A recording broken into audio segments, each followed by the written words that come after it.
Hello, आज आपण बघणार आहे 5th क्लासचा मॅथ्स. त्यामध्ये क्लॉक टॉपिक आहे. Practice set number 43. त्यामधला थर्ड क्वेश्चन वर्ड प्रॉब्लेमची आपण प्रॅक्टिस घेणार आहे. सो एकदा क्वेश्चन आपण बघून घेऊया. If a bus that leaves Nashik at 5 o'clock in the morning and reaches Pune same day at 10:30 in the morning, how long does journey take? ह्यामध्ये question काय विचारलंय, आपल्याला टाइम काढायचा आहे की टाइम ड्युरेशन किती लागलंय नाशिक टू पुणे जाण्यासाठी. बघा, गिवन इन्फॉर्मेशन काय सांगितले समजण्यासाठी एकदा आपण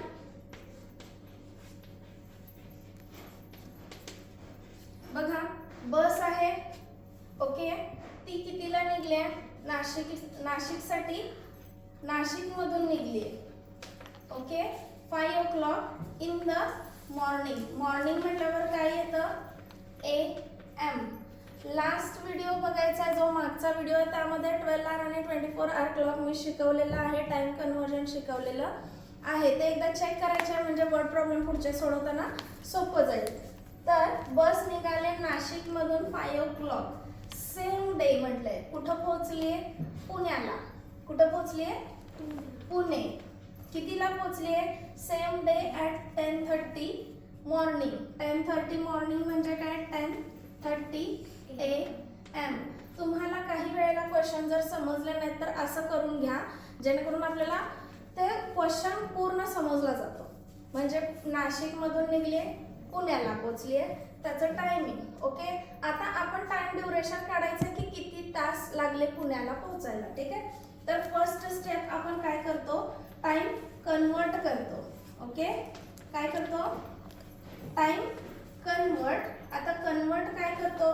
हे टायमिंग जे आहे हे 12 hour क्लॉकचं दिलेलं आहे, ते आपल्याला पहिला 24 hour क्लॉक मध्ये कन्वर्ट करून घ्यायचं आहे. तर 12 hour क्लॉक मध्ये 24 hour मध्ये कन्वर्ट करायचं आहे. 12 hour मध्ये 5 AM. ह्याचं कन्वर्जन काय होणार आहे? 5. मॉर्निंगचं जे टाइम असतं, तुम्ही क्लॉक कन्वर्जन माझं बघितलं असेल व्हिडिओ तर त्यात लक्षात येईल, जे मॉर्निंगचं AM टायमिंग आहे ते कन्वर्टमध्ये चेंज होत नाही, आफ्टरनून नंतर चेंज होतं. तर 10 AM म्हणजे 10:30 ओके. 10:30 AM 24 hour कन्वर्ट केलं तर काय होईल? 10:30 ओके. आता आपल्याला ह्यातला डिफरन्स काढायचा आहे. तर डिफरन्स कसा काढायचा आहे? आपण आर आणि मिनिटचा ब्लॉक करून घ्यायचा. फर्स्ट स्टेप, स्टेप वाईज गेला तर सोपं जाईल.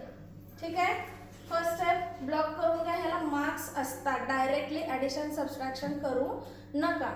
त्यानंतर टाइम कन्वर्जन करताना मोठा नंबर आपण सबट्रॅक्शनला घेतो वर. सेम तीच प्रोसेस आहे. 10:30 मायनस 5 o'clockचं 500. ठीक आहे. आता याचं सबट्रॅक्शन करताना काय करायचं आहे?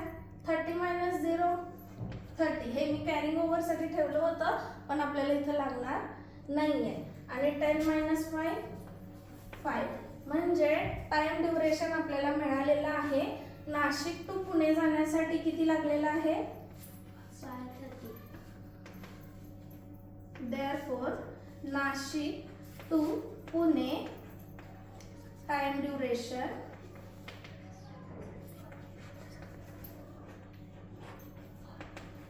5:30 असं लिहायचं नाही, हे टाइम नाही आहे, आपल्याला तो पिरियड सांगायचा आहे. सो कसा सांगायचं?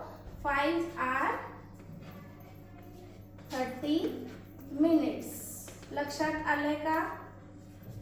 चेक करायचंय, रिवाइज करायचंय, पुन्हा एकदा क्वेश्चन व्यवस्थित रीड करून तो समजून घ्यायचा आहे, मगच सॉल्व करायचा आहे ओके. प्रॅक्टिस करत राहा.